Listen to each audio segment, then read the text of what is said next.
Welcome back. Now, at least 25% of couples in the productive age in Africa are infertile, with the majority of the cases going untreated due to late diagnosis. Now, an alarming statistic that is often not talked about due to the stigma attached to the matter. We'll be discussing the kinds of infertility, the causes and treatments with my guests in a moment. But first, let's put a face to that statistic. The story of Cecilia is one many women in Kenya can relate to, but would much rather want to keep concealed. Unable to conceive and castigated for it, Cecilia bore the brunt of criticism from a society that is less than forgiving of women that are unable to bring life into the world. Watch. I stayed for 11 years without conceiving. I've been married twice and divorced twice, so I'm in my third marriage. And in my first marriage, I was told that I was okay. Everything was fine. They did the laparoscopy. They did the HSG, they did the pelvic scan, they did the hormonal analysis, and they found that everything was okay with me. Yeah. So what was the problem was the partner then. He had low sperm count. But on the second, that is when I was diagnosed with blockage of tube and fibroids. So doctor advised that we have to remove the fibroids through laparoscopy and also try and open the tubes. So the in-laws, it was not a very interesting thing because like I've always said in my first marriage, they say that I got married because we wanted dowry. Like you all know, I'm an orphan, so they thought I'm getting dowry from them, that I will never, and I knew that I will never conceive. So these are most of the challenges that I used to get, and then when we go to church, there's that thing of being told that I've been bewitched. So they will pray over me and put hands on me and try and remove the curse out of me. And to a point I thought, yes, I think I'm cursed and I'll never get a baby. All right, a very heartbreaking story there when you see Cecilia Karanja, recount that very hard moment in your life. Thankfully, that is not the case now. But before we get into what happened after, just walk us through that experience, 11 years of not being able to have children. It was not interesting, Victoria, because I was not able to face people. I would not be able to go to baby showers. I could not be able to, I used to feel like less of a woman.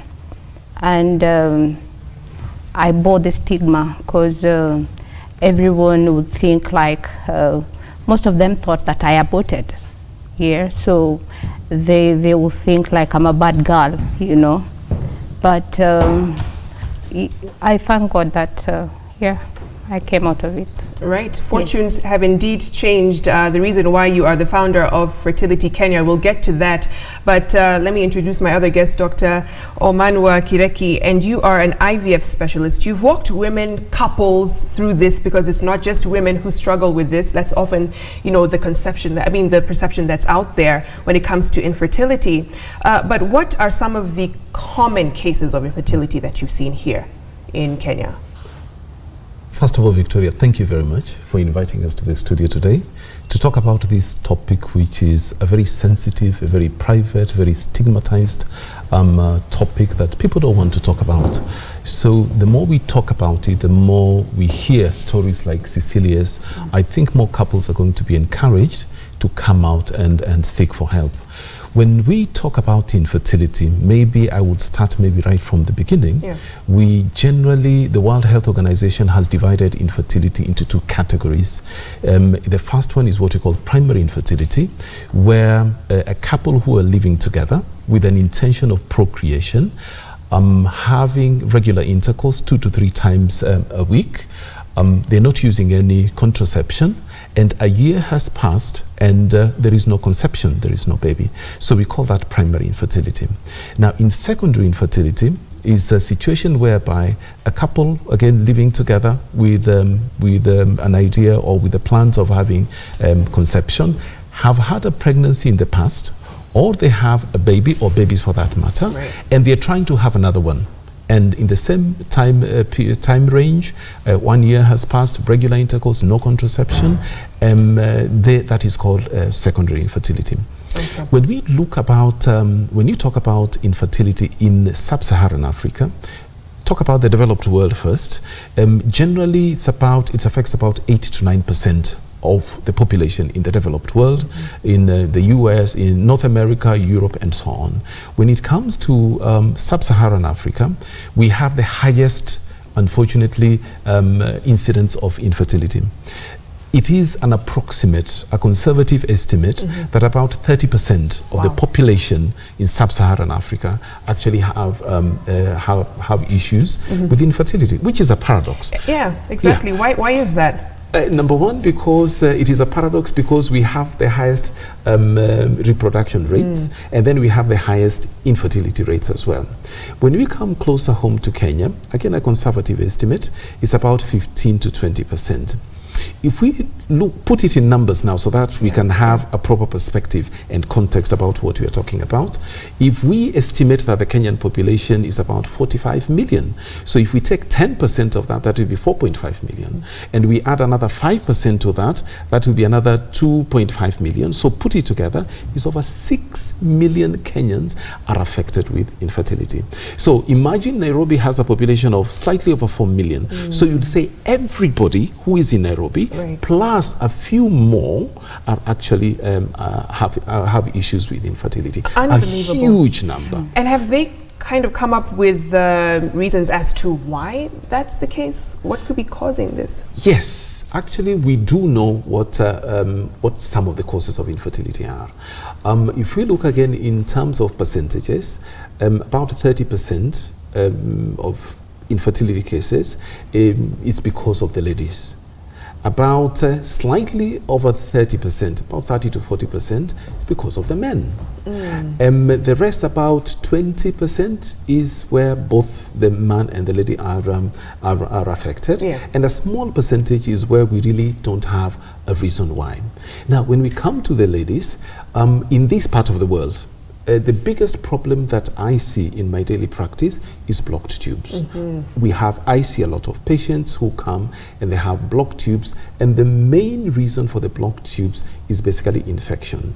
Sexually transmitted diseases, for example, gonorrhea, syphilis, chlamydia, which is a silent disease, has no symptoms at all, and the patients can have an infection and they don't know about it. Now, if we go a little bit further, age is becoming a factor, which I think we should highlight. When we get to about 35, and afterwards, the fertility rate starts dropping. I think this is something which the Kenyan population needs to be aware. The ladies need to be aware about this, simply because ladies are born with a set number of eggs, unlike men who actually keep on producing sperm every so often, every 3 months or so. Ladies, their numbers decrease with every month. So age is a big factor. We have issues with fibroids. Statistics say that about 40 to 60% of ladies of African origin, it doesn't matter where you come from, whether you are Kenyan, whether you are Nigerian, or whatever it is, or even out there in the diaspora, you have a 40 to 60% chance that you will have fibroids in your reproductive period. And let's get that from Cecilia, because that was your case, the blocked fallopian tubes and, of course, fibroids. You did end up going for surgery. But how did you find out that that was the problem in the first place? I think in the first place, I did the test, and we found out that I did not have a problem. And later on, I went to when I went into the second marriage, I found that I could not conceive. So I decided to go back and check what was happening. That is when they said that I had blockage of tube and I had fibroids. So they did a test and later on did a laparoscopy where they operated on me and removed the fibroids and also unblocked the tubes. What was that process like for you? Because it's almost like a breakthrough. You finally found the problem. Because in the first marriage, You were not the problem. Yes, I was not. Second time around, you find, okay, but we're able to fix it. How did you feel? Did you feel like finally this is my moment to be a mom? I think I didn't. I felt so offended because I thought like Daktari was lying to me, because I had to go back to Daktari and ask him, you are the same person who told me that I was okay. Now you're telling me that I have a problem. So what is this? Because I couldn't understand. But Daktari explained and told me that it normally comes with time. You could be okay today. And I always tell people, you could be okay today. You could have a child today, but tomorrow you're not able to get a child. So fertility changes with time. So after Daktari realized that I had a blockage of tube and I had the fibroids, told me the only solution is to do laparoscopy. So at least there was a solution. Yeah. That really was the key, that there is a solution. Because if you told me that there wasn't a solution, then I will be, I don't know, I think I'll be devastated by now. Before we get to that glimmer of hope, you know, you talk about your story now with such ease. I don't know a woman who has gone through 2 divorces as a result of infertility and still able to sit with your head held high and share. Where does that strength come from and confidence come from? I think the strength comes from the promise I made to God. I made a vow to God that if you give me this child, I will use that child to praise your name, or I will use that child to reach out to other people. So for me, I talk about my story because I made a vow to God. And number 2 is because when I was struggling with infertility, I could not talk to people, or I could not, I was not able to talk about what I was going through. So it's, I'm creating an atmosphere to these women who are not able to talk about their story, to just come and talk to me, to just start with me, or just start with a friend, or just start with somebody, so that at least from there, if you're able to share your story, or if you're able to tell somebody what you're going through, or you're able to relate with somebody who went through the same and succeeded, then it will be easy for you. So for me, it's more of I share my story more because I want to encourage that woman who is out there, who is just devastated, who doesn't know what to do, who doesn't even have hope that they will ever get a child. So yeah, and I really love it when these women come to me, and my greatest achievement for me is when a woman come to me and they tell me, Cecilia, I've stayed for 20 years and I've never gotten a child, and then I walk them through, and then they hold the bundle of joy. That is the most greatest achievement, and they always do that. We just cry together. We cry together because I know the pain they are going through. Yeah. When they come to me, I relate to the point, because like today I had somebody who came to me and she told me that I've been diagnosed with a small uterus. I can't carry this child. I don't know what to do. But I gave her hope. I told her, no, you can be given medication, and we try and grow the uterus, and you can carry that child. Right. Or even if you're not able to carry that child, you can be, somebody else can carry for you through surrogacy. Right. And that when she was telling me this, she was crying. But when she left there, she just hugged me, and she got this hope back that at least I'll get my own child. And Daktari, let's talk through that, the solutions that are out there, you know, for individuals when it comes to the various cases of infertility. First of all, let me applaud Cecilia for what she's doing, that she can actually come out and say, you know what, I had this problem, I've gone through 2 marriages, now I'm in the 3rd marriage, but I got a solution. We have infertility is a condition which is stigmatized. Stigmatized, number 1, because you can't have babies, and stigmatized, number 2, that your babies are through other means and not natural.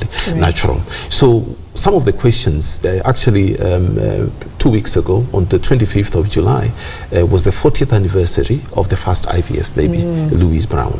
When she was born, the newspapers came out and said now doctors are going to engineer babies, they are going to be Franken babies, and so on and so forth. But that achievement in itself, which is a mere 40 years, which is a small blip in the history of medicine, has actually given us a lot of hope. It has given millions of couples out there who before that would never have actually even dreamt of having a baby. Right. So presently over 6 million children have been born through assisted reproduction techniques. Okay. So there are solutions. Now the solutions will depend, number one, on what the problem is. If we have a problem, for example, with blocked tubes, like in her case, sometimes doing a laparoscopy will help, but sometimes it doesn't help. Because if they are blocked and we try to unblock them by cutting or by doing what is called a tuboplasty, then the tubes will block back again later on when the healing process starts. So in such a case, we would think about doing IVF. Okay. In gentlemen, for example, actually, I am happy that ladies can come and you can talk, you can cry together, you can hug each other, and you can share your problems, and you feel better afterwards. It's sort of a therapy, actually. Gentlemen, we can't do that. No men don't do that. Men will talk about football, we talk about politics, we'll talk about finances, and so on and so forth. But something which is so critical and so personal, we never come out with it. But even with men who have issues, let's say, for example, a low sperm count, or sometimes they don't have any sperm at all, there are possibilities as well where we can use medications to treat any issues which are there with the sperm count, for instance. If there is no sperm at all, as I have seen recently, I'm seeing quite a number of men who are coming with no sperm at all, or the count is also extremely low. But when you take the medical history, you find everything is okay. They are young men, relatively young men, they don't smoke, they don't drink, and they are active. So we are trying to find out what some of these problems are. So there are solutions. Apart from IVF, which is the hierarchy, the top rung of in the hierarchy of treatment. Number one, we start by simple solutions. Let's find out what the problem is. Let's use these medications. Let us try one method. If it doesn't work, and we have to put the whole problem in context. How long have they been trying to have a baby? So all these things have to come into a broader picture before we decide. We tell you, okay, this is the treatment that we can offer you. Cecilia, I wanted to know, did you actually go for IVF? No, for me I didn't go for IVF, but I did laparoscopy. I normally get my kids naturally. So you have 3 kids. I guess it's time to let the cat out of the bag. You have 3 children. We were actually with you at your home on Friday, and I can only imagine how amazing it is to hear those little voices saying "mommy, mommy," and they're jumping on your lap and tugging at you. It's a sense of victory and vindication, I'm sure, for you. Yeah, very. I think my greatest achievement, I personally, is just having those little babies. That is the only thing I can call my own. I normally tell women, you can build mansions, you can do anything, but you cannot call your own. Anything can happen. Yeah. But if you have that one child, at times they come to me and they tell me that, Cecilia, IVF is very expensive. Right now I'm paying school fees for my brothers. I'm doing what. No, they will never call you mommy. Just save that money, do IVF, or just do the correction, or just try and get that child. Because once you get that child, that will be the greatest achievement. Speaking of which, because a lot of people say it's too expensive, like you're saying, what is the price range of IVF, at least in Kenya? In Kenya. Thankfully, I just want to let people to know that actually whatever processes, whatever ART technologies, assisted reproduction technologies, which are out there in North America, in Europe, wherever it is, South Africa, even in India, we actually have them here locally. So people don't have to travel outside there to go and have this treatment done. When it comes to the prices we have, they are relatively expensive because the range of doing an IVF cycle, and a cycle means that we start treatment right from the beginning until we get the eggs, we fertilize the eggs, and we have the embryos, and we transfer the embryos back into the lady's womb. It costs anywhere between 400 to 500,000, which is a huge amount. With no guaranteed success, might we add? Exactly. It is not 100% guaranteed. 100%. So, and the success rates also vary. In Kenya, it's about 40-something%, which is actually a very decent success rate. And I wonder what happens to couples who can't afford, and that's the option. I think that's where we appreciate our government because of NHIF. I want to give out the good news that NHIF is covering IVF procedure for the civil servants. So any civil servants who is out there and you need to do the procedure, you need to just come and just get the procedure done. Everything covered full. And I'm just thinking in terms of the couples who can afford, they go through the process. There's now the stigma of what they call test tube babies, what you were talking about, right? Thank you. How do we deal with that? Because you're castigated for not having children. You can now have the children and you're exactly. So how do we deal with that? Now, I think that is we are in a process of I don't like using that word evolution, but we're in a process of developing because it is exactly the same situation in the UK when the first IVF baby was born. There were protests. People were sending hate mail to these first IVF parents. But with the time, it has been accepted as a normal process. They have looked at the children. You look at the pictures, they're just absolutely normal children. So I think the more we talk about it, the more we see cases like Cecilia's coming out, the more we have patients who have gone through it coming out and saying, you know what, it was a problem, but now I'm Mama so or Baba so and so. So it is a natural process. Guys, don't worry. These children are perfectly normal. So I think advocacy and what you're doing now by inviting us here to the studio, I think is one of the biggest steps that we have to talk about this problem. We have to open it, destigmatize it, and know that yes, it can be a problem, and it is a problem, but there are solutions to it as well. All right, on that note, let's take a short break. When we get back, we'll be hearing about more of the work that Cecilia is doing with Fertility Kenya, and of course, your feedback on this matter.